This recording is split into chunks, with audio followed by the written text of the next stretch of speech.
time for the Susan Taylor Podcast, where we discuss the yoga of mind, medicine, and healing. Author of Feeling Good Matters, Sexual Radiance, and the Vital Energy Program, Dr. Taylor imparts authentic knowledge and practical tools that inspire, educate, and empower us to be a healing force for positive change. So join us and take your life and our planet to the next level.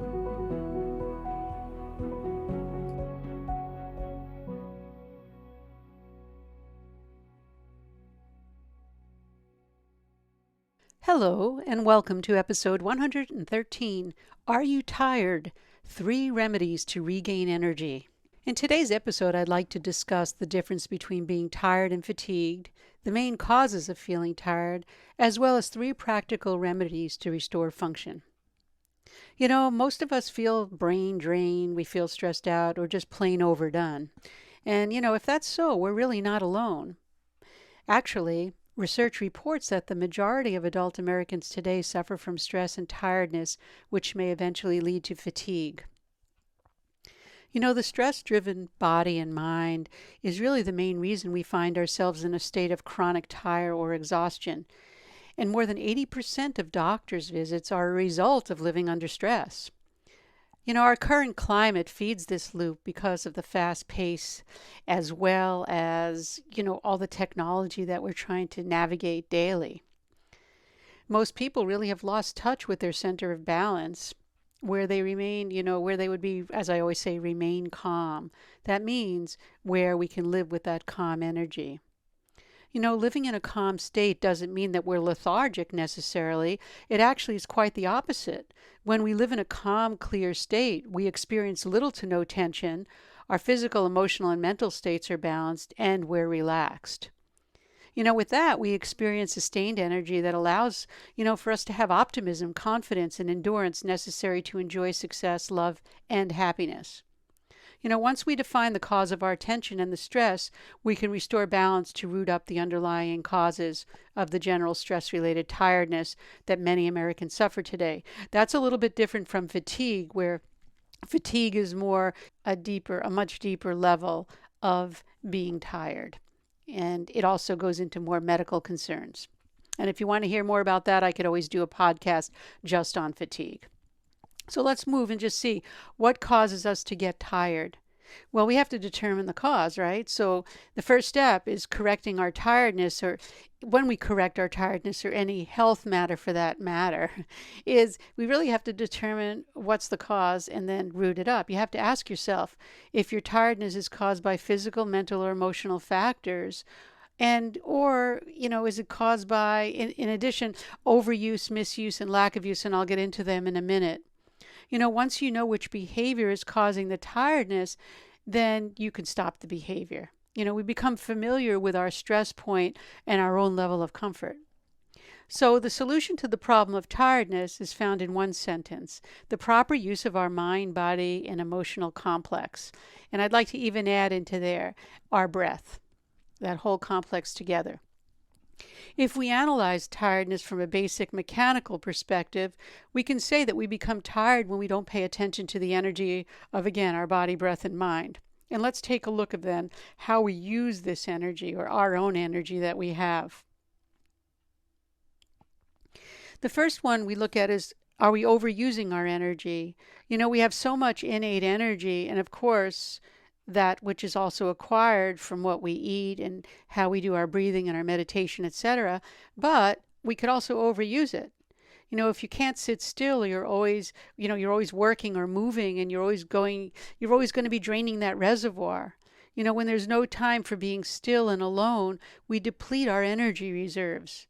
From a practical perspective, you're spending more than you're taking in by way of energy. If we're working 24/7 and have not allowed the downtime to rest and replenish, then we're going to have a drained reservoir, and we're going to feel tired. Even though our lives are not stressful necessarily mentally, we're still on the run, and we come home late, and many of us just literally drop into bed. So we toss around for a while, while on the computer and the TV going. I've heard somebody say that just recently to me. You simply drain your energy and vitality, and that leads to tiredness. So the overusing of our energy results in a depletion. And over time, that'll lead to fatigue, which is a deeper problem, as I mentioned in the beginning. So we have overuse of your energy. So is that what's causing you to be tired? Or how about misuse of your energy? That's the second point here. When we're going against our capacity and nature and not recognizing the impact it'll have on our physical, emotional, and mental well being. Especially like an example is if you're a real sincere person. When we look at misuse, we can look at it from a physical, emotional, and mental state.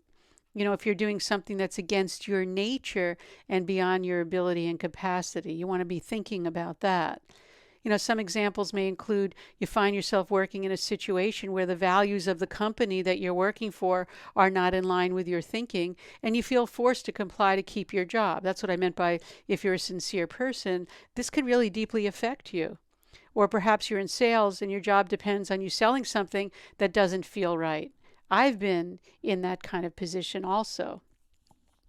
I can relate to this. I had to leave a position because I couldn't convince myself that what I was supposed to be advising, I wasn't in the sales end, but in the advising and the research end, wasn't good for the public, so I couldn't do it.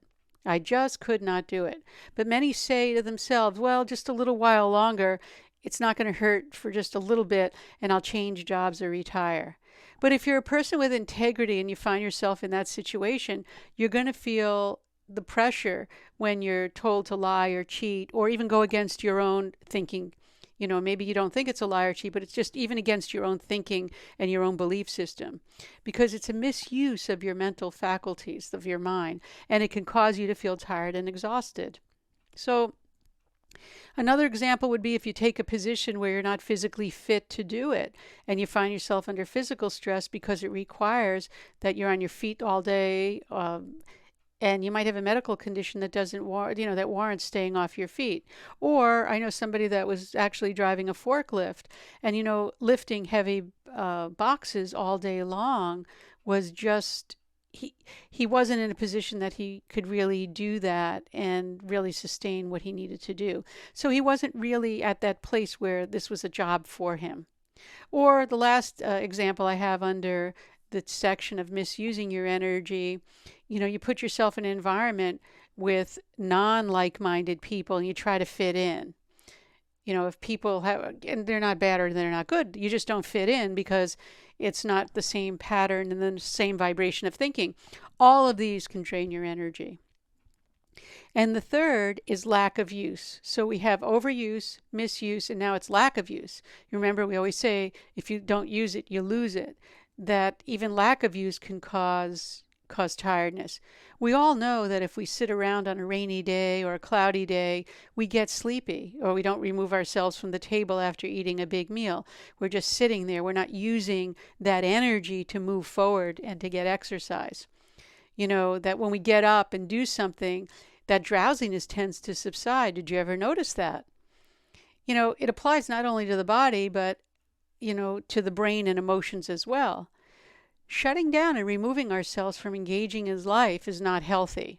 In fact, isolation is one of the key factors in aging and death. And we all know that movement and action keeps us in motion and healthy and alive. When we're stricken with inertia, and I know many people have been there. I've been in that position. I speak from experience. We begin to shut down and not thrive. And, research shows us that exercise keeps us vital and well. And, research even on the brain of children, and I think adults also, that we need to feed the mind new concepts and challenges. The brain won't grow new pathways if we don't do that. That's that neuroplasticity that we speak about. It's very, very evident in children, adults also, but not the same as a forming brain in a child. And as I said, it's especially true in children who are not raised in enriched environments. We see it. And we could also see this in the animal world. Kenneled animals, dogs that are kenneled, don't have the same social expanded intelligence that dogs that are not kenneled. And, there's between an 8 and a 16-week mark. If they're not pulled out of that kennel and socialized correctly, there's all sorts of behavioral problems and health problems, mental health problems down the road, maybe even physical. I'm not quite sure about that. So it's very important that we use the apparatus that we have, namely our brain and also our body. So we've looked at overuse, misuse, and no use at all. And the key here is to bring ourselves into a lifestyle of balance, not too much and not too little. By maintaining the middle of the road, we can actually sustain our energy and vitality. So you've heard me always say, let's find out the cause. And we just had those three, right? Is the cause overuse, misuse, or no use at all? Now, what I've talked about before in our resilience training, we need to restore function. So now we've rooted up, we see the problem, we're going to remove it, but now we have to restore function. How are we going to do that? There are many aspects of being tired, mental, emotional, or physically tired, for example. And one of the major causes is lack of what we call fire, Agni in Sanskrit. And this is the essence that keeps us energetic and vital. Our fire, let's just be very literal here because there may be new people in the community with that fire. We'll just look at our digestive fire. When we digest our food, there's a lot of heat from the enzymes that exist in our gut, and that helps to transform the nutrients or the food, the physical food, break it down into nutrients. That's fire, that's Agni. That happens on a physical level as well as an emotional as well as a mental level. So when our fire is low, we suffer from tiredness, among other conditions. And what happens is we get a buildup of impurities and toxins, and they call this ama for those that study Ayurveda out there. And that's caused by improperly digested food. And when we're talking about physical food or food by way of our thinking, I'm talking both ways. If we have an experience that we don't digest, we create a blockage there. So we always have to take into account our mind field by way of thought, relationships, and associations also. Because ama, this undigested stuff, is the major cause of our tiredness. And when we know this, we can rekindle our fire and literally burn off the ama, and your system will be operating again in full potential. And the question is, how do we do this? So there's 3 practical lifestyle solutions that I would like to talk about. And one is to change your diet. Of course, that has to be the first, because there are diet culprits that decrease our digestive capacity, and they are leftover foods. And I don't mean just one day when you have fresh foods left over. I'm just talking about chronic leftover all the time, especially in meat products. They can be very toxic building. Fast foods, foods grown with chemical fertilizers or sprayed with pesticides, packaged, canned. I don't want to put frozen in here, but it just depends how it's frozen, and processed foods.